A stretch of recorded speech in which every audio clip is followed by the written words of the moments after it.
ماما بتاكل الحمام فرحانه قوي، بس ماما مش عايزه تاكله قد ما عايزه تطيره، يعني غريبه عن الناس كلها.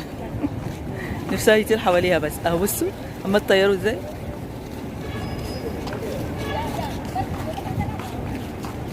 ها يا ماما كده مبسوطه؟ لا انت كده مبسوطه؟ طيب ان انت طيرتيه ولا اكلتيه؟ اكلته وطيرته، ده انا خدت الجلوس في الغله. طب يلا.